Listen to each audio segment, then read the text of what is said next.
Welcome, everyone. Thank you so much for joining us today. We know that difficulties with sleep and anxiety are becoming more and more widespread. So many of us are struggling with the constant challenges of life, with very little downtime or even attention put to the importance of slowing down. We forget we even need to do that. And I do really think essentially that we're all rather stressed out these days. So today, Dr. Miranda Wiley and myself, Orna Villazan, we're both naturopathic doctors, and we wanted to have a chat and share some of our experiences and the most effective tips that we have found helpful to improve sleep quality, reduce the amount of tension and anxiety that we're often carrying around, and things that have helped our patients over the years as well. We'll also be exploring our favorite hero supplements to give us that extra support when we need it. So welcome, Miranda. Thank you so much for joining me today. Awesome. Thank you for having me, Orna. It's fun to be here. It is. It's great. We've been talking about doing this for a while, so I'm glad we're doing it. Yeah. Nice to finally chat. Yeah. So why don't we start off with maybe just like a quick example or description of what it even means to be struggling with sleep and anxiety. What does it look like for most of us on a day-to-day basis? It looks like the last month of my life. Anxiety is a ongoing little bee buzzing around in my brain, and sometimes it's under control and life is good and I'm on top of things as life happens, right? We've got up good days and down days and good weeks and bad weeks. But in the last couple months or last couple of weeks, it really sort of derailed, and big anxiety about everything, poor sleep, because I needed more time to worry. I couldn't get through all the worrying in the day. And then exhaustion, a bit of depression the next day, which then spiraled into anxiety. So it's a bit of a vicious cycle. Everyone sort of feeds into each other and they're all going on at once. And looking back, like what derailed me, I was doing okay. And I think it was interrupted sleep on behalf of my two darling little kids. And they kind of took turns waking me up. And then that sort of set things in motion where I felt less capable each day and more irritable and then more anxious about everything and more guilty and all the bad feelings. And then that would lead to bad sleep. And, again, it was that whole spiral and getting back into my stronger self again. And so this is a really good time for us to have this talk of this is what it feels like. And this is what we can do, that we do have tools. We're not helpless passengers in our own life. I mean, right now, a lot of things are happening outside of our control. But we do still have the ability to look after ourselves, even if sometimes it feels like we don't. Absolutely. Absolutely. And that's the hardest part of when you're stuck in that overwhelmed place is you feel helpless and you feel out of control and everything feels so much harder. And you just need to be reminded, we need to remind ourselves that sometimes it's just doing a few small things bit by bit, gradually, start to feel a little more grounded in certain areas. And then that also spirals in the good direction. As much as the negative stuff kind of feeds each other, so do the good stuff. Same. You break that cycle and you can start spiraling up. It's like this too shall pass. Nothing is permanent. Good feelings don't last forever. Bad feelings don't last forever. That's a mantra I often have to tell myself when I'm struggling myself. It's like, this will pass. Shall pass. This will pass. Write it on your bathroom mirror. Like, do whatever you need to. This will pass. Yeah. So why don't we chat a little bit about especially since this is so recent for you, this last little spin, why don't you tell us some of what you did do that you found helpful? I got back on the meditation wagon. It's something I try to do daily, but then either things start going really well or you get that off evening. For me, I do it in the evening before bed. It's when my kids are asleep. I have that 5-10 minutes to myself. Some people do better with it first thing in the morning and really start their day with that intention and that sort of grounding experience. But just getting back on that and making it more of a daily priority. And that really helped to sort of shift things.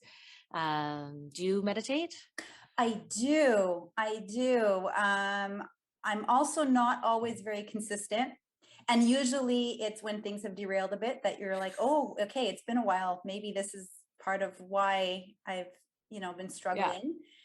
And I'm actually more of a morning meditator, but not necessarily when I'm still in bed. They often recommend, before you even start your day, before you even get out of bed, spend that 5 or 10 minutes, use a guided meditation app, or if that helps you.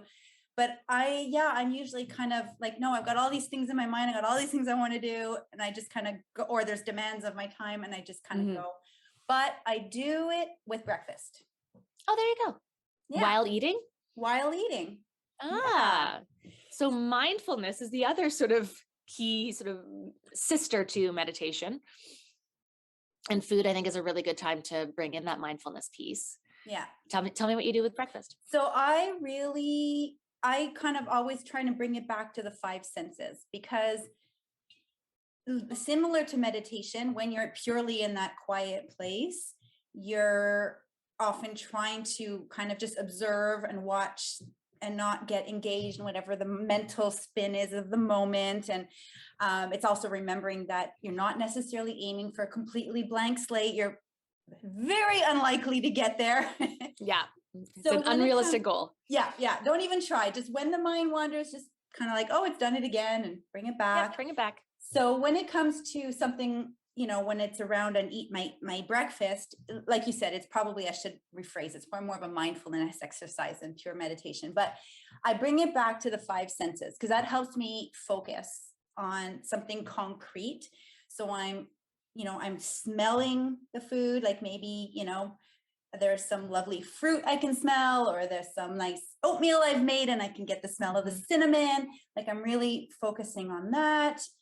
So this is even kind of before I even taste it. So I'm just kind of getting the I guess, the smell of it, the sense of aromas. The experience. Yeah. And then I will look at it, and I'm observing visually what I'm seeing.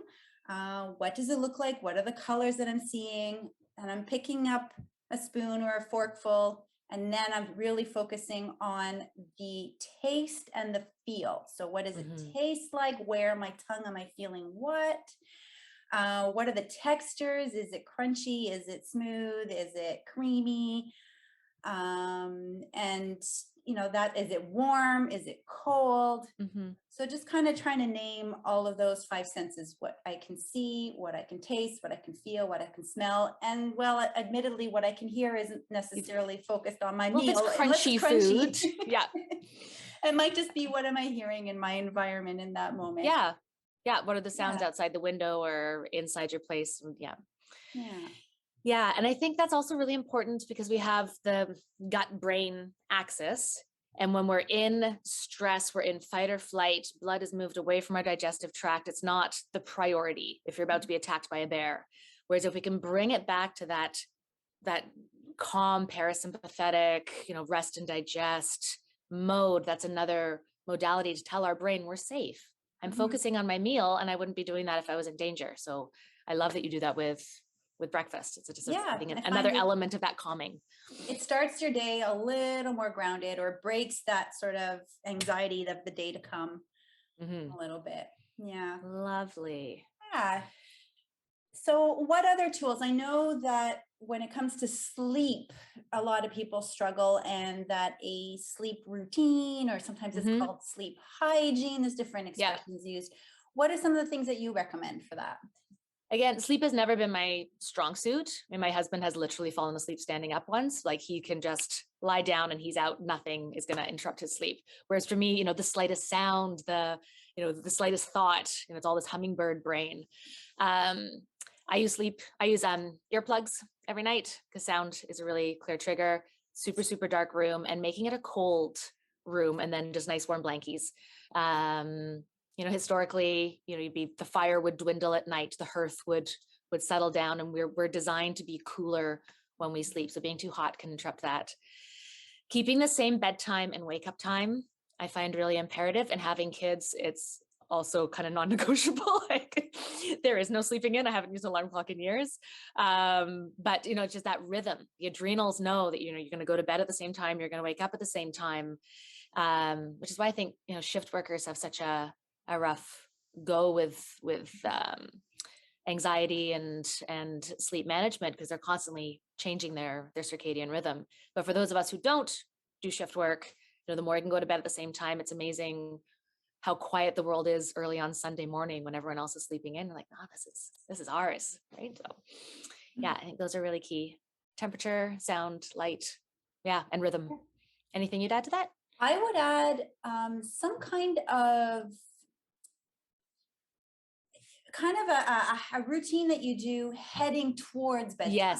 So a lot of what you've mentioned is like, okay, once you're kind of getting ready for bed and you're wanting to make sure that all of this is in place, but it's not easy to go from go mode, snap your fingers and be like, okay, I got to sleep now. I'm just going to check my emails one last time. And then why am I not asleep? That's the worst, right? Even if you're just checking so you know what's happening the next day, you don't plan to respond. You're just checking and it sets you off. Yeah. I mean, one, it's the blue light coming out of the screen. Two, you're just engaging your brain. So with patients, I talk about nourishing your inner toddler of, first we're going to brush our teeth and put on our pajamas and then read a book, sing a song, like all of those stages. When you have a little kid, you're gearing them towards sleep. You're setting everything in motion. They know that, okay, at the end of this, I'm going to close my eyes and I'm going to go to sleep. And as adults, we don't necessarily do that. So I'm like, find that rhythm, nourish your inner toddler and give them that expectation that, well, once I do this, I'll do the next thing, then I'm going to go to sleep.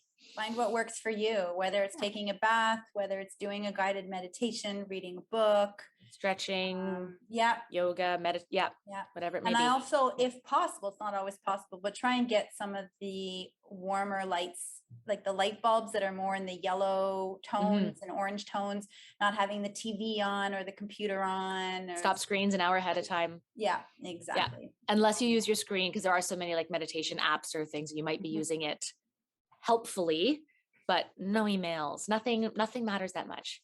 Don't look at the news before bed. Right. No, it seems like such obvious things, but it bears reminding because we don't do it, or we forget, or we don't realize the impact that it can actually have when we're doing it consistently. For sure. Yeah. And maybe if you do it once or twice, it doesn't impact your sleep or your anxiety too much, but like, oh, I can get away with it. And then the more you do it, you're like, oh, I don't want to look at the news before I go to sleep. And then that's just going to get all the wheels turning. So what are some other things? I know you've talked to me about a gratitude journal in the past. That's another key one. It's not just thinking about things that you're happy for. I think if I were to pay you 50 compliments right now and one insult, you'd walk away remembering the insult. There's something about the human brain that we grasp onto negative and that becomes our memory piece. And if we can sort of shift our filter, and that's again where I don't enjoy the news because everything seems to be so negatively geared, all the bad things that are happening, and then maybe a little puppy at the end just to cheer it up if they've got some video time. But if we can shift our outlook to seeing the positive, so not just thinking about what we're grateful for, but actually writing it down. So I generally do 3 things, morning or evening, what's your rhythm, lunchtime, whenever it may be, but writing down 3 things every day that you're grateful for. And sometimes it's, I just had a hot shower and I've got hot water. And so it doesn't have to be a huge, my family is healthy, which obviously I'm grateful for as well, but it's just, I'm grateful I had a cup of coffee this morning because it was delicious and it kind of, gave me that spark for the day. But, it doesn't have to be huge, but writing it down, I think, is the really important part. And also then you can go back and review it if you wish, but it's just, it makes it a bit more solid, a bit more real, rather than just thinking about it, what becomes a bit more fleeting and can exit the brain. You appreciate what you've got a little more, and it's it brings you a little bit more in the present moment in those experiences as well, rather than something that's happening to you. Like you're actually living it and breathing it and appreciating it. Yeah. And there's a happiness researcher. His name is Sean Aker, and he wrote a book called The Happiness Advantage. It's a great TED Talk, one of the top 10 TED Talks ever watched. It's really funny. But actually, when so many people study depression and they study anxiety, and he studies happiness. And so that gratitude piece is a big one that I took away from his book. And it's lovely. So great to have people focusing on positive things. What can we do? I mean, it's so easy to focus on all the bad things, but we want to feel empowered and there's good out there. There's a lot of good out there. We just have to remind ourselves and look for it and appreciate it when we see it. Yeah. So say we're doing a lot of these great tools. It's still a fragile area for us. It's still, that anxiety is kind of an undercurrent for us, or there's things in our lives that are consistently struggling with our sleep with. Yep. That's when I tend to start looking at nutrients and supplements. Like what can we add that can give us that extra support? Yeah. And I know for my part, before even going necessarily to specific ones, I like to make sure that we've got the basics in place. Like you've got a little bit of everything so that you're not falling into some major deficiencies or lack. Because sometimes like you might not even have necessarily what I would call like a medically diagnosed deficiency, because that can lead to full-on illness and problems. Big disease. And disease. But you can very commonly have less than optimal levels. So it's like you're not sick, but you're not necessarily with the nice amounts of optimal range of nutrients to help your body work at its best. And this is where sleep can get a little sketchy and anxiety can come up a little more easily.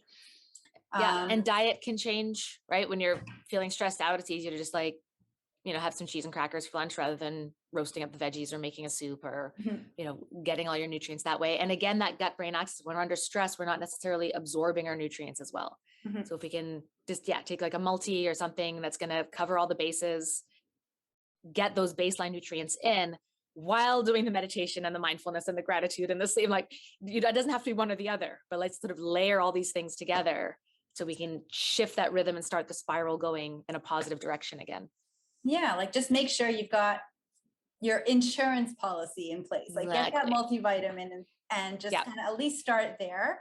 And also obviously get your veggies in, get your, Oh yeah. You can have your treats and you're going to want them more when you're tired and stressed. But balance that out with your extra goodies as well. The good there. Totally. Okay, so beyond a multi, then where would you recommend next once you've got that kind of in place? It depends on the time of day. For B vitamins in the morning, a little bit of a sort of lift and get things going.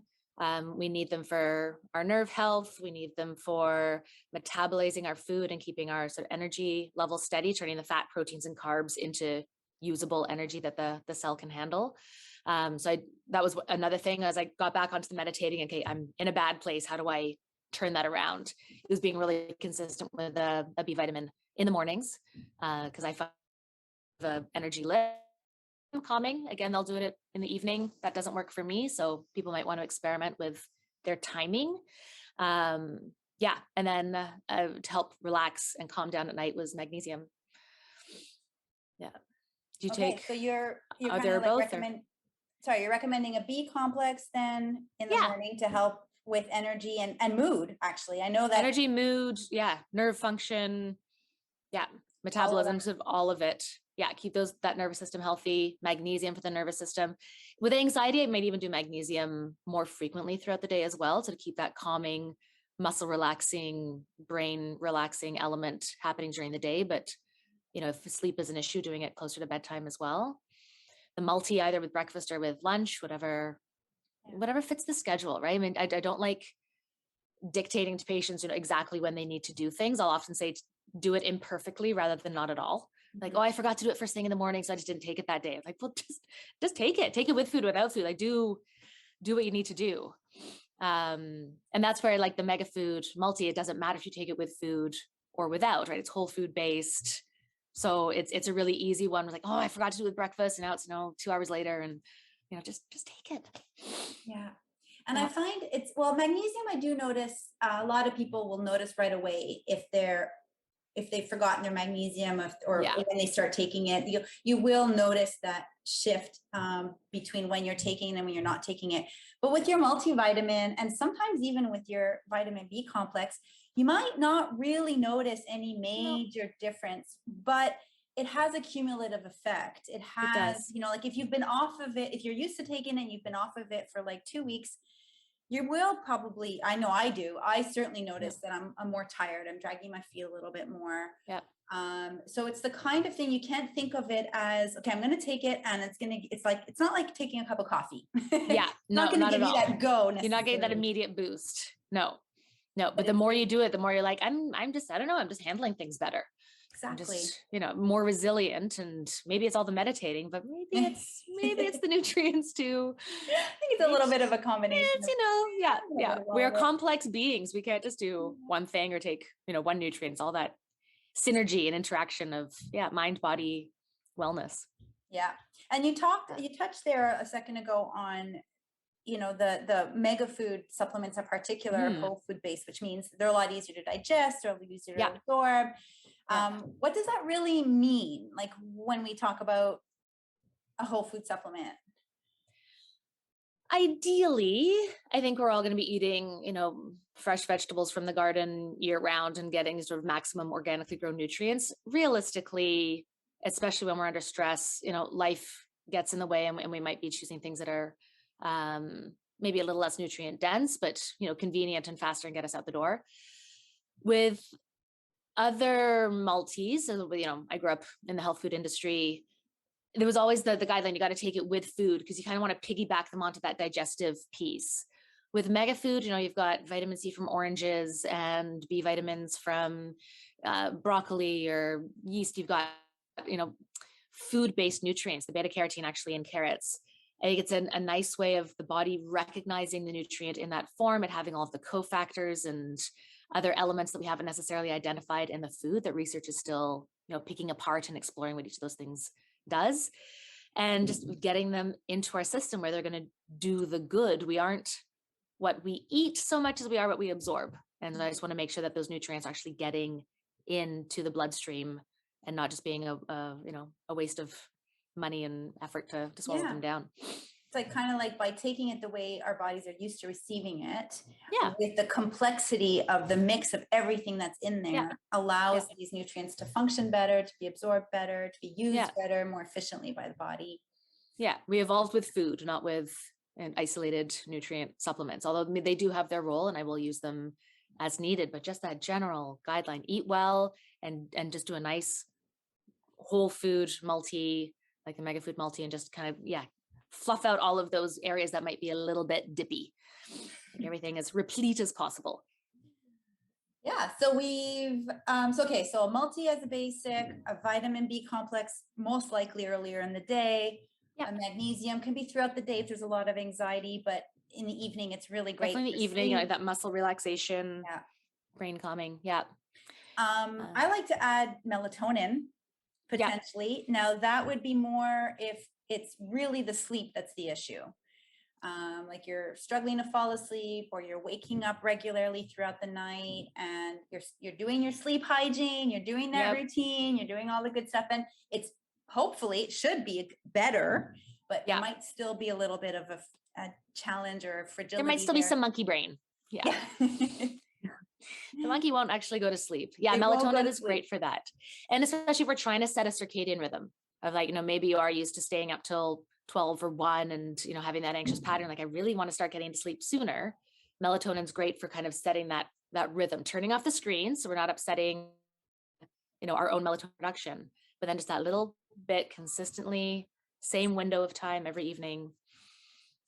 You help you fall asleep and hopefully stay asleep and recuperate and heal. And I do like the mega food melatonin because it comes in gummies. Yeah, which is always nice. No, you do need to take them before you brush your teeth. Or you might brush your teeth twice.